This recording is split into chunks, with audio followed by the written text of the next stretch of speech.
que c'est ce truc-là? Pourquoi? D'où ça vient? Qu'est-ce que c'est ce truc? Pourquoi on appelle quoi l'ombre en fait? L'ombre, c'est une partie de nous. Alors déjà, d'où ça vient le nom l'ombre? Et en fait, ça devient de Carl Gustav Jung qui a amené pour la première fois ce concept de l'ombre.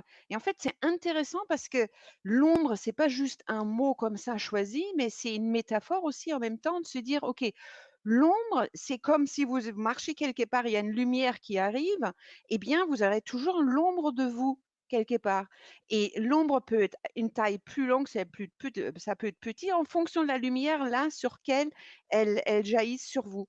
Donc, vous voyez, ça fait vraiment une partie de nous. Donc, c'est ça dans la métaphore de l'ombre, ça fait partie de nous. Bon, c'est un petit peu externe, hein.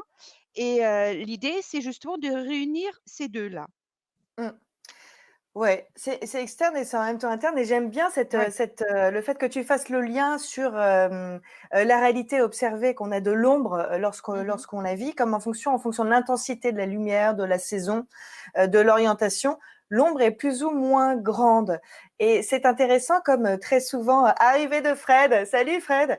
Comme c'est Salut Fred. intéressant de voir aussi que, parfois quand il y a une surexposition de lumière, souvent on dit que quelque part en fait ça écrase, finalement ça vient, effacer Et on les traits, ça les et on lisse est aveuglé aussi. et on est On aveuglé aussi. Donc finalement ça empêche de voir et d'être vu l'excès de lumière, ce qui refait un petit lien avec, la phrase, d'entrée de Jung: «Et si ce n'est pas en regardant la lumière qu'on devient lumineux, mais en plongeant dans son obscurité».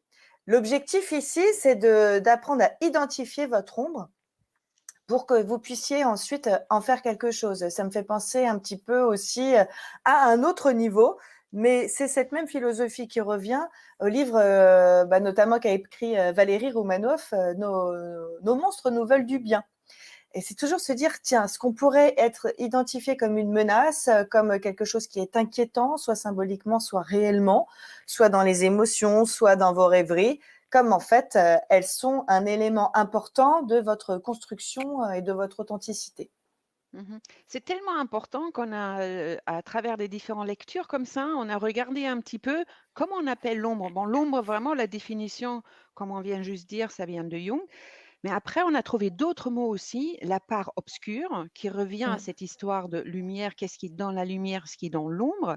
Le côté sombre, alter ego aussi, vous pouvez lire aussi dans certaines lectures nommées alter ego, le moi inférieur, Mmh.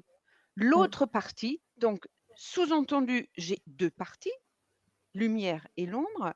Le double mauvais, on y reviendra là-dessus parce que c'est pas forcément quelque chose de mauvais, l'ombre, bien Ouais, sûr, ouais, ouais. mais même pas du tout d'ailleurs. Le jumeau ténébreux, c'est intéressant ça aussi, hein, c'est quelque chose de déjà plus lourd, hein.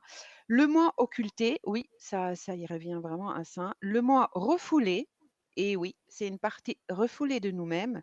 Le loup noir, ça je ça me fait rire parce que d'ailleurs dans tous les films, on voit toujours quelqu'un de gentil et quelqu'un de méchant. Vous voyez, c'est un petit peu dans ce loup noir également.